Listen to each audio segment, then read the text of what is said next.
following is a sponsored program paid for by Robin Gwaltney, Gwaltney Group, RE/MAX Results.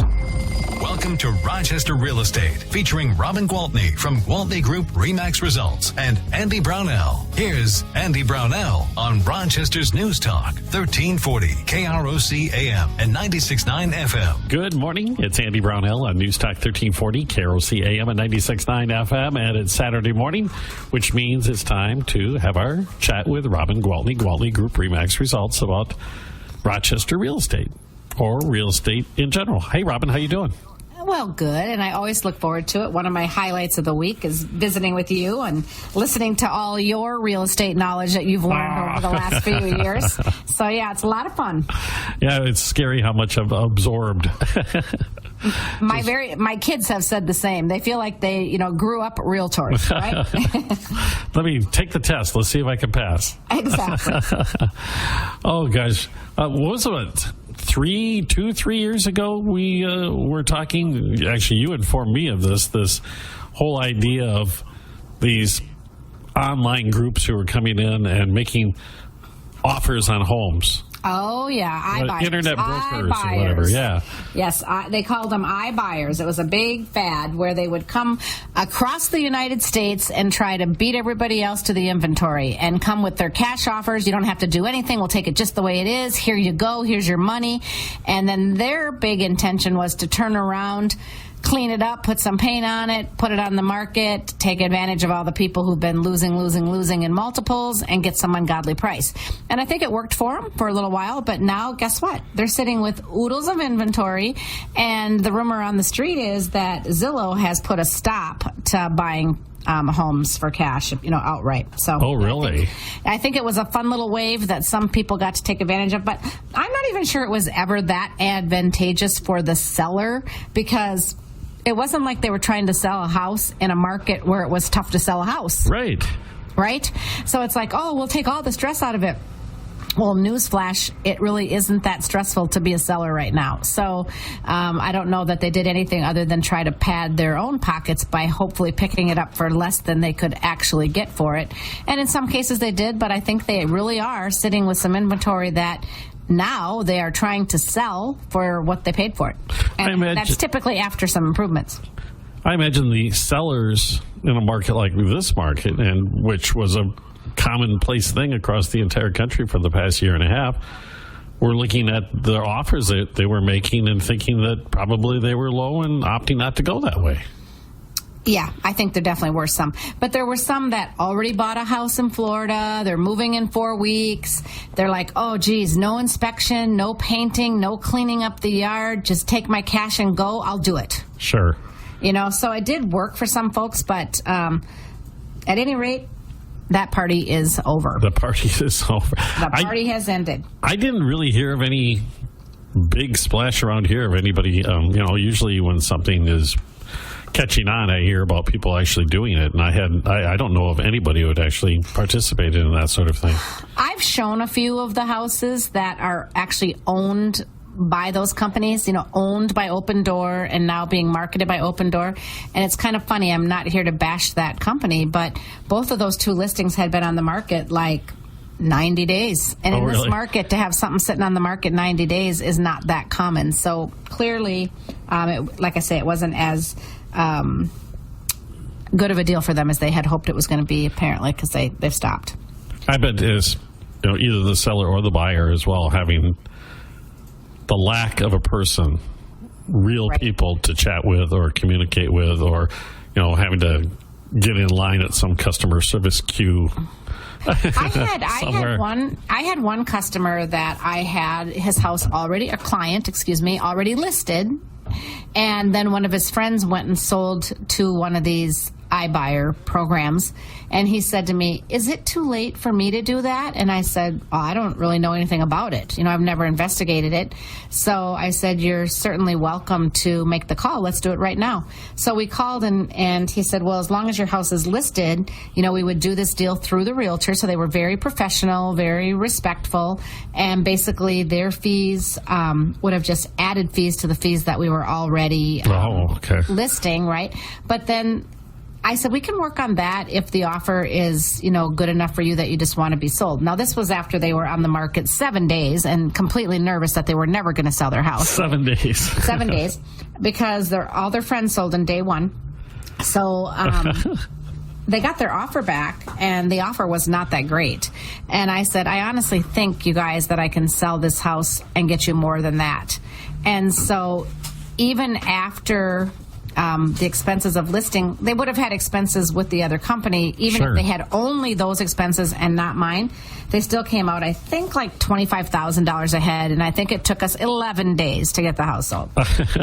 That's nothing to laugh at, that amount of money, that's for sure. No, exactly. So that's why I say I think it's just people being uninformed, not really knowing what it means, and it always they make it sound too good to pass up, and so fortunately for them, some people took them up on it, and but not everybody. It's sort of like there's another realtor, and of course I won't use names, and everybody will know who it is, but does a huge, big billboard advertisement and says guaranteed offer.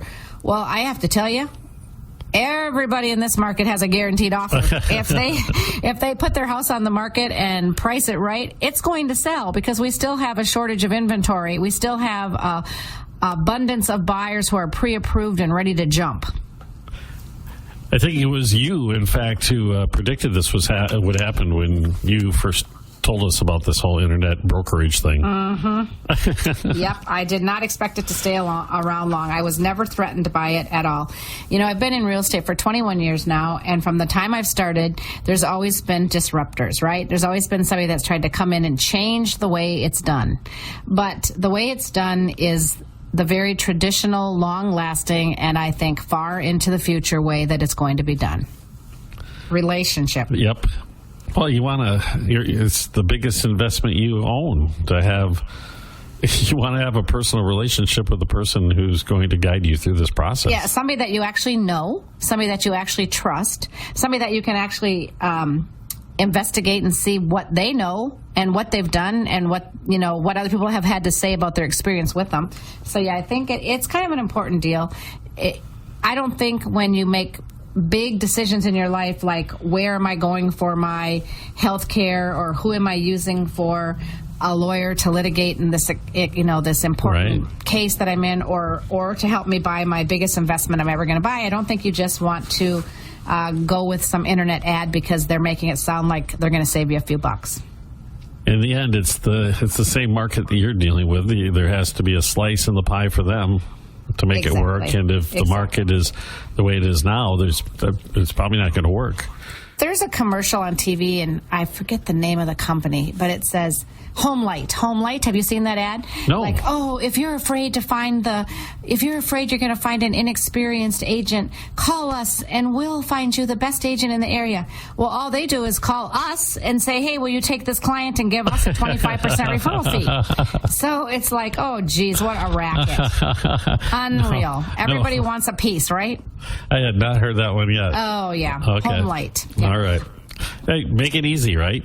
If you're looking to do something with real estate, call Robin, right? There you go. Take care of it. Easy peasy. There's a lot of good agents right here in this local market who know exactly what they're doing. I'm very proud to say our team is full of them, but there are others as well. And I just want you to use a local, reputable, real live realtor. All right.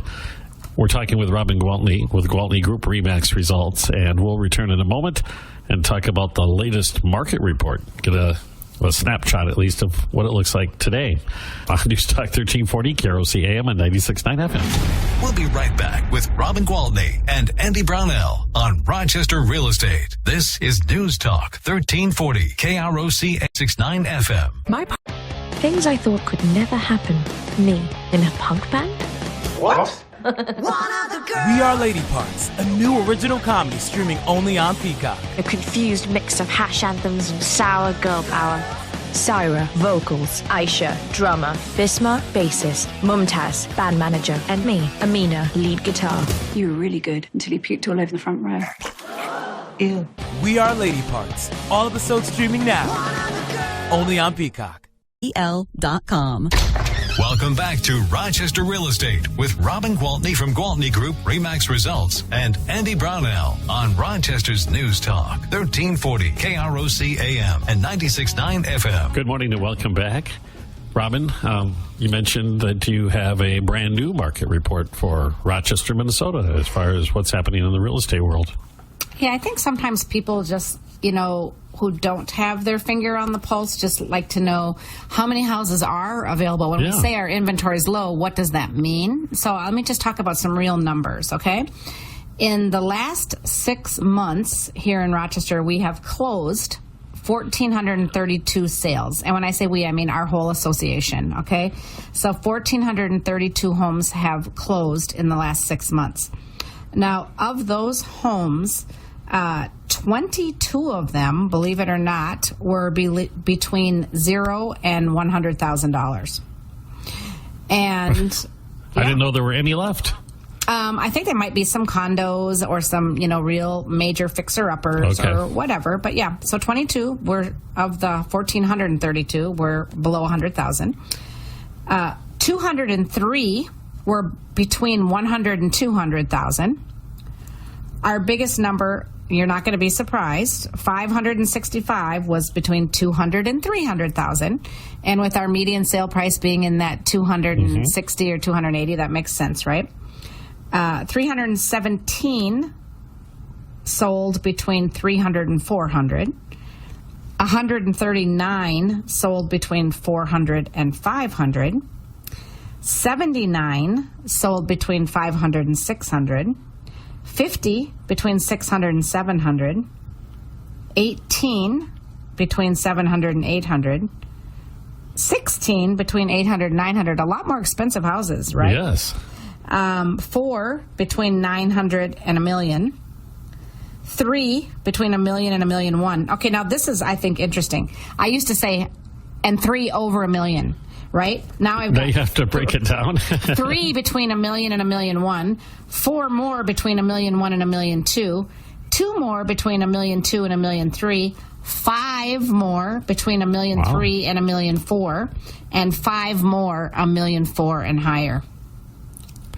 That's amazing when you go from $500,000 all the way up. That's quite a few homes. We're talking about 20 houses, 20 homes over $1 million in the last 6 months. Yeah. In the last 6 months here in Rochester. So, yeah, that high-end market has definitely changed because, well, when prices go up by 8%, 11%, per year, of course, those prices are all going up, not just on the low end, right? Well, and I do think that, regardless of the pandemic and the impact it's had on some people, the stock market that we've experienced has certainly created a wealth effect for others. Yeah, I hear it's on the rise again. So yeah, it bumps right back up to record levels again. That's awesome. So what we have available, 263 active homes, okay? So guess what? 8 of them are under 100,000. 22 of them between 100 and 200, 55 of them between 200 and 300, 45 between 300 and 400, 39 between 400 and 500. So right through the midst there, between the 300 and 400, 400 to 500, 500 to 600, another 30, 600 to 700, 20. Then it starts to slow down a little bit. Between 7 and 800, there are 10. Between 800 and 900, there are 11. Between 900 and $1 million, there are 12. Between $1 million and $1.1 million, there are 2. Between $1.1 million and $1.2 million, there are 3. Between $1.2 million and $1.3 million, there are 2 more. And 1 more between $1.3 million and $1.4 million. And 3 available at over $1.4 million. The mystery homes. Yeah, so 3, 4, 5, 6, 7, 8, 9, 10, 11. So a dozen houses available for over, so what is that? That's, a pretty good percentage, really. Right.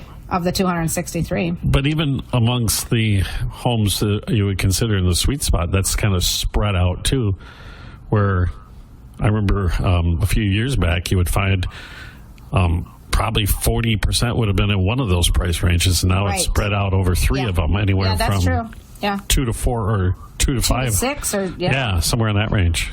Our average price if we look at all the houses on the market right now, the average for sale price, the average market price is $478. Oh, goodness. So, yeah, more in the high end than anything.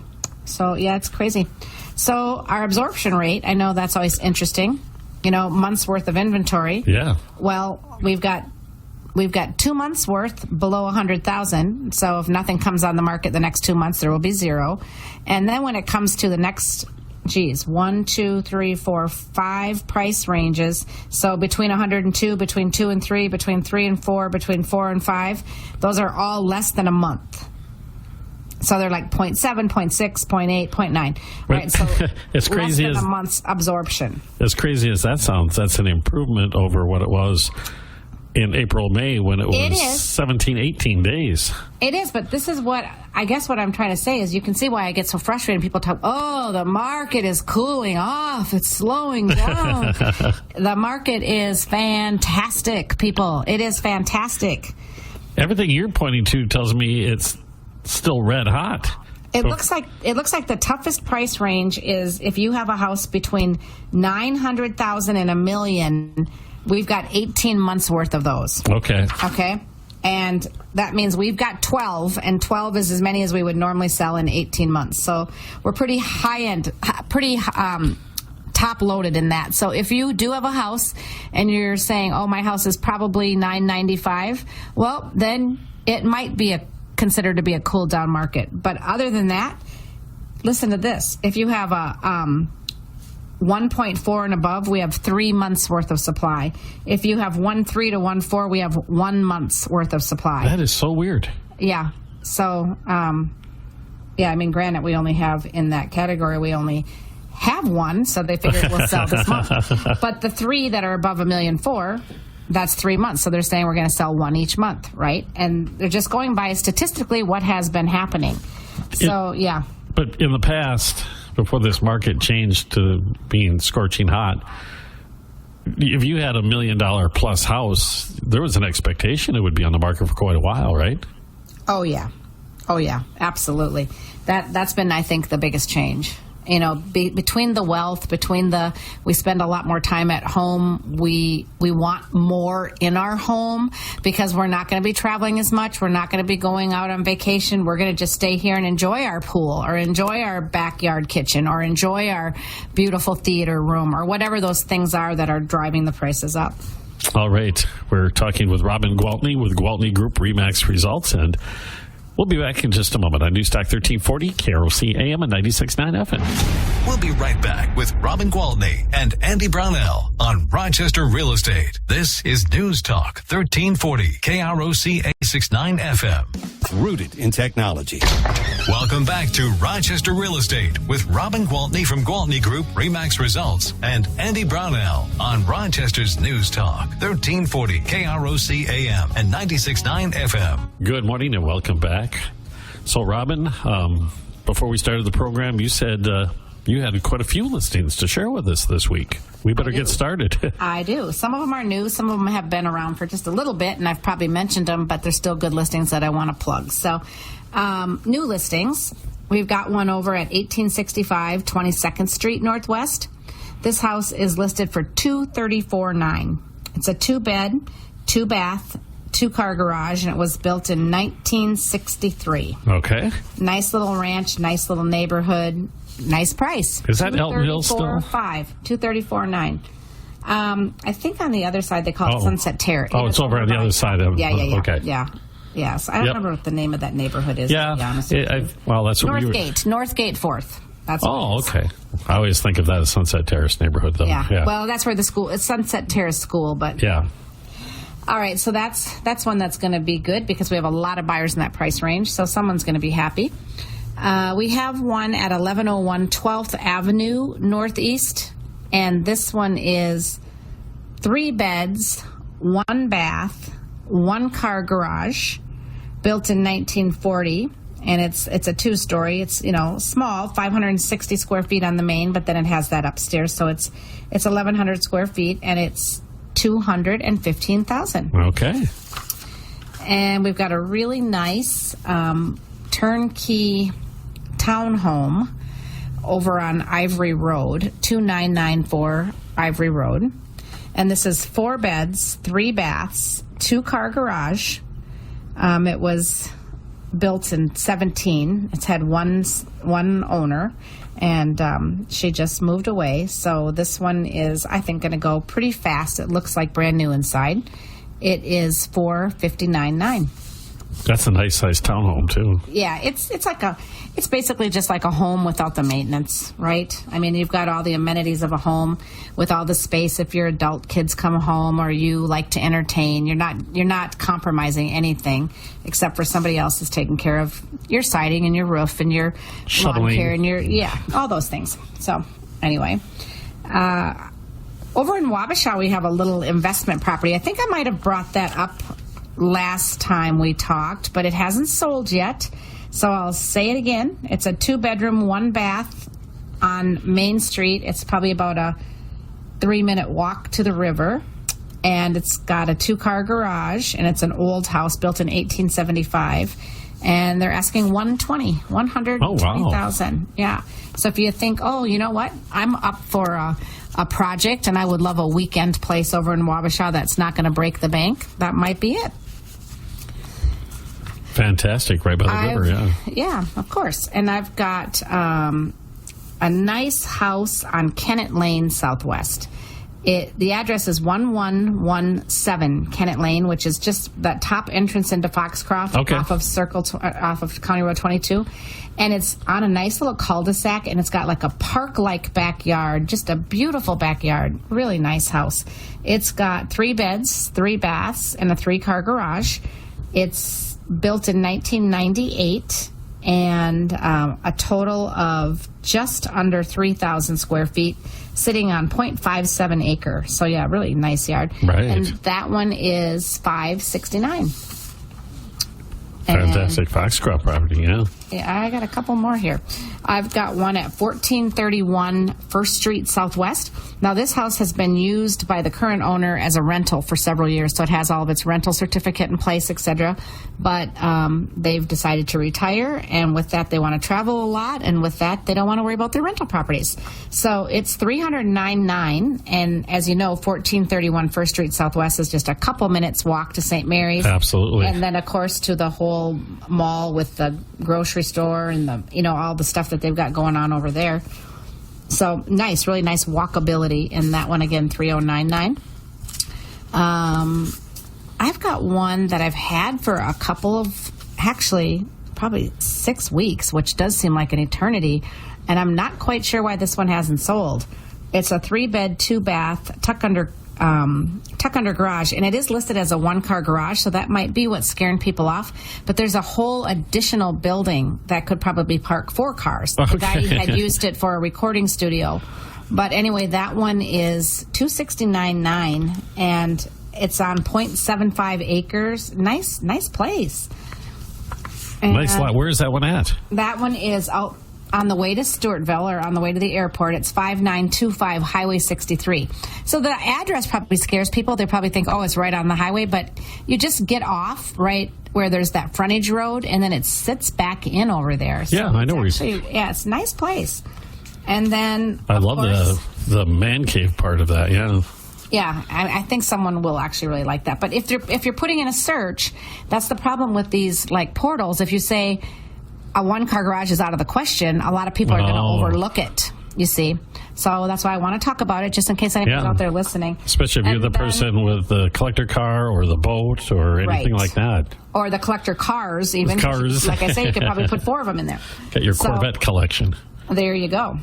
And last but definitely not least, I've got that beautiful, big, gorgeous, new construction house out at 1770 Sally Ridge Lane Northeast.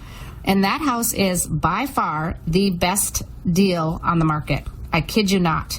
It has 6 bedrooms, 4 baths, a 3-car garage, a pre-stressed garage below the garage. It has 2 acres. It has 6,740 square feet of finished space. Wow. It's never been lived in, and it is $1,195,000. It is a bargain. And that's when you're going north on 63, and it's the brand new development off to on the west side. Correct. So, yeah, it's a great house. I'd love to show it. Any of these. I'd love to show any of these houses, or if you've got houses that you want me to come look at to say, should I sell it? If I do sell it, what am I going to have to do? How much am I going to get for it? I am happy to do that. So you please give me a call. All right, Robin. How many pumpkins did you give away last week? Oh my gosh, a lot. It was so nice out. It was really nice out. And we not only gave away pumpkins, because that was situated right in front of the Dairy Queen, we also gave $5 gift cards to the Dairy Queen. So people came and got free ice cream and free pumpkins, and there were a lot of happy little kids and actually a lot of happy moms and dads. You didn't mention anything to me about the ice cream. I might have made the drive over there.